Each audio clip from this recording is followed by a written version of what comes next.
Hi hello friends, എല്ലാവർക്കും അശ്വിൻ്റെ ശ്രുതിയുടെയും പുതിയൊരു വിശേഷത്തിലേക്ക് സ്വാഗതം. ഒരു ദിവസം അശ്വിൻ വീട്ടിലെത്തുമ്പോൾ കാണുന്നത് ശ്യാം ശ്രുതിനെ തടഞ്ഞു നിർത്തി വർത്തമാനം പറയാൻ ശ്രമിക്കുന്ന ഒരു സീനാണ് അശ്വിൻ കാണുന്നത്. അത് കാണുമ്പോൾ തന്നെ അശ്വിന് ദേഷ്യം വരുന്നുണ്ട്. രണ്ടുപേരോടും അശ്വിന് ദേഷ്യം വരുന്നുണ്ട്. അപ്പോൾ അശ്വിൻ വേഗം ചെന്നിട്ട് ശ്രുതിനെ നോക്കുമ്പോൾ ശ്രുതി പെട്ടെന്ന് അശ്വിൻ വരുന്നത് കാണുമ്പോൾ ശ്രുതി മുകളിലേക്ക് കയറി പോകുന്നുണ്ട്.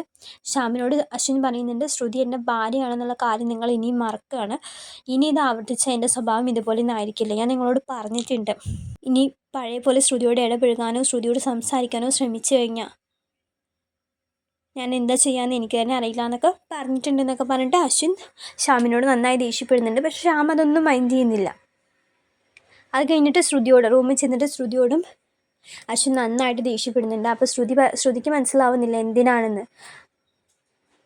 പിന്നെയാണ് ശ്രുതിക്ക് മനസ്സിലാവുക ശ്യാമും ശ്രുതിയും തമ്മിൽ ഒരു ബന്ധമുണ്ട്, ഒരു അവിഹിതമുണ്ട് എന്ന് അശ്വിൻ തെറ്റിദ്ധരിച്ചിരിക്കുകയാണ് എന്നുള്ള കാര്യം ശ്രുതി മനസ്സിലാക്കുക. അപ്പോൾ ശ്രുതി പറയുന്നുണ്ട്, നിങ്ങൾ ഇത്രയും കാലം എന്നെ ഇങ്ങനെയാണ് മനസ്സിലാക്കി വെച്ചിരിക്കുന്നതെന്ന് എനിക്ക് അറിയണ്ടായിരുന്നില്ല. നിങ്ങൾക്ക് അങ്ങനെ ഒരു സംശയം ഉണ്ടെങ്കിൽ അത് ആദ്യം എന്നോടല്ലേ ചോദിക്കേണ്ടിണ്ടായിരുന്നത്. ശരിക്കും ഞാനും അയാളും തമ്മിൽ അങ്ങനെ ഒരു ബന്ധം ഉണ്ടായിട്ടില്ല. എന്നെ അയാൾ ചതിക്കുകയായിരുന്നു, കല്യാണം ഉറപ്പിച്ചിട്ടുണ്ടായിരുന്നു. അങ്ങനത്തെ കാര്യങ്ങളൊക്കെ ശ്രുതി പറയുമ്പോൾ അശ്വിന് ആകെ കുറ്റബോധം തോന്നുകയാണ്. നമ്മൾ ശരിക്കും ആ സംഭവം ഉണ്ടായതിന് ശേഷം അശ്വിൻ ശരിക്കും ശ്രുതിനെ തെറ്റിദ്ധരിക്കുകയായിരുന്നു ചെയ്തിരുന്നത്. ശ്രുതിയോട് സത്യാവസ്ഥ ചോദിക്കാൻ, അല്ലെങ്കിൽ ഇങ്ങനെയാണോ കാര്യങ്ങൾ നടന്നിട്ടുണ്ടായിരുന്നത് എന്നൊന്നും ചോദിക്കാൻ പോലും അശ്വിൻ തയ്യാറായിട്ടുണ്ടായിരുന്നില്ല. ശ്രുതിക്ക് അശ്വിനോട് ദേഷ്യം കൂടുകയാണ് ചെയ്തിട്ടുണ്ടായിരുന്നത്. തൻ്റെ ജീവിതം സ്പോയിൽ ചെയ്തു, തൻ്റെ ജീവിതം നശിപ്പിക്കുകയാണ് അശ്വിൻ ചെയ്തിരുന്നത്. ഇയാൾ കാരണമാണ് ഇങ്ങനൊരു ബന്ധം ശ്രുതിക്ക് ഇങ്ങനത്തെ ഒരു ബന്ധത്തിൽ ഏർപ്പെടേണ്ടി വന്നതും. അങ്ങനത്തെ കാര്യങ്ങളൊക്കെ ആയപ്പോൾ ശ്രുതിക്ക് നല്ല ദേഷ്യം വരാൻ തുടങ്ങി. ശ്രുതി എന്നിട്ട് അശ്വിൻ്റെ മുന്നിൽ കരഞ്ഞിട്ടാണ് ശ്രുതി ഇറങ്ങിപ്പോയത്. അപ്പോൾ ശ്രുതി ഇതൊക്കെ പറഞ്ഞപ്പോൾ അശ്വിൻ അതൊരു കുറ്റബോധമായി. അത്രയും മോശമായിട്ടാണല്ലോ ഞാൻ അവളോട് പെരുമാറിയിട്ടുണ്ടായിരുന്നത്. ഞാൻ അങ്ങനെയൊന്നും അവളോട് ചെയ്യാൻ പാടില്ലായിരുന്നു. അല്ലെങ്കിൽ അവളോടും കൂടി അങ്ങനെ ഉണ്ടോ എന്ന് അന്വേഷിക്കാമായിരുന്നു എന്നൊക്കെയുള്ള തോട്ടുകൾ, അങ്ങനത്തെ ചിന്താഗതികളൊക്കെ അശ്വിൻ്റെ മനസ്സിൽ വന്നുകൊണ്ടിരിക്കുകയാണ്. അശ്വിൻ ലാപ്ടോപ്പ് എടുത്ത് വർക്ക് ചെയ്യാൻ തുടങ്ങുമ്പോഴൊക്കെ അശ്വിൻ്റെ മനസ്സിൽ ഈ ചിന്തകൾ തന്നെ വരികയാണ്. ശ്രുതിനെ ഞാൻ ചതിച്ചു, ശ്രുതിൻ്റെ ജീവിതം ഇല്ലാണ്ടാക്കി, ശ്രുതിനെ ഞാൻ കുറേ ഉപദ്രവിച്ചു.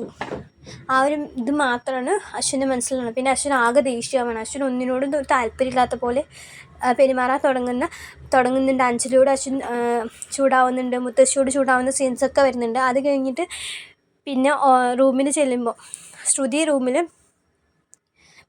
അശ്വിനോട് മിണ്ടാണ്ടിരിക്കുകയാണ് ശ്രുതി ചെയ്യുന്നത്. അപ്പോൾ അശ്വിൻ പുറത്ത് പോകാൻ വേണ്ടിയിട്ട് ഡ്രസ്സ് ചേഞ്ച് ചെയ്യാൻ തുടങ്ങുമ്പോൾ അവൻ്റെ ഷർട്ടിലൊരു ബട്ടൺസ് ഉണ്ടാവില്ല. അപ്പോൾ ആ ബട്ടൺസ് ഒന്ന് തയ്പ്പിച്ച് തരുമെന്ന് ശ്രുതിയോട് ചോദിക്കുകയാണ്. അപ്പോൾ അവൻ ആ ഷർട്ട് ഇട്ടിട്ടുണ്ടായിരുന്നു. അപ്പോൾ ആ ഷർട്ടിൽ നിന്നും അവളൊരു ബട്ടൺസ് പിടിപ്പിച്ച് കൊടുക്കാൻ നിൽക്കുകയാണ്. അപ്പോൾ ആ നൂലും സൂചിയൊക്കെ എടുത്തിട്ട് ആ ഷർട്ടിലെ ബട്ടൺസ് പിടിപ്പിച്ച് കൊടുക്കുമ്പോൾ അശ്വിൻ്റെ അടുത്തേക്ക് വലിച്ചടുപ്പിക്കുമ്പോൾ ശ്രുതിയുടെ കണ്ണിലൊക്കെ വെള്ളം നിറയുന്നുണ്ട്. പക്ഷെ ശ്രുതി അവനെ തടയുകയൊന്നും ചെയ്യുന്നില്ല. വലിച്ചടുപ്പിക്കുമ്പോൾ ശ്രുതി അവൻ്റെ നെഞ്ചിലിങ്ങനെ തല താഴ്ച്ച് കരച്ചിലൊക്കെ വരുന്നുണ്ട്. പക്ഷെ ആ നിമിഷം ശ്രുതി അശ്വിനോടൊന്നും പറയില്ല, ഒന്നും പറയില്ല, അവനെ തട്ടി മാറ്റുകയൊന്നും ചെയ്യില്ല. എന്നിട്ട് അശ്വിനെ കെട്ടിപ്പിടിച്ച് കുറച്ച് നേരം നിൽക്കുന്ന സീനൊക്കെ കാണിക്കുന്നുണ്ട്. ആ സമയത്ത് ശ്രുതിനെ അവൻ നന്നായിട്ട് സ്നേഹിക്കുന്നുണ്ട്. അവൻ്റെ ആ കുറ്റബോധം കൊണ്ടാണ് ആ കുറ്റബോധം പിന്നെ ശ്രുതിയോടുള്ള ഇഷ്ടമായിട്ട് മാറുകയാണ്. അപ്പോൾ ആ നിമിഷം അവർ കുറച്ച് റൊമാൻറ്റിക് ആവുന്നുണ്ട്. റൊമാൻസൊക്കെ തുടങ്ങുന്ന ഒരു സീനൊക്കെയാണ്. അവർ പരസ്പരം സ്നേഹിച്ച് തുടങ്ങുന്ന എപ്പിസോഡ്സാണ്. ശ്രുതിനെ മനസ്സിലാക്കി തുടങ്ങി ശ്രുതിനെ പണ്ടത്തെക്കാളും കൂടുതൽ നന്നായിട്ട് അശ്വിൻ സ്നേഹിച്ച് തുടങ്ങുന്ന ഭാഗമാണ് ആ എപ്പിസോഡിൽ കാണിക്കാൻ പോകുന്നത്.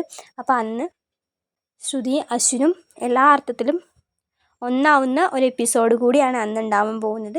അത് വരാൻ പോകുന്ന ഒരു കിടിലൻ എപ്പിസോഡാണ്. അപ്പോൾ വീഡിയോ ഇഷ്ടമായി കഴിഞ്ഞാൽ എല്ലാവരും ഒന്ന് ലൈക്ക് ചെയ്യണം, സബ്സ്ക്രൈബ് ചെയ്യണം. താങ്ക്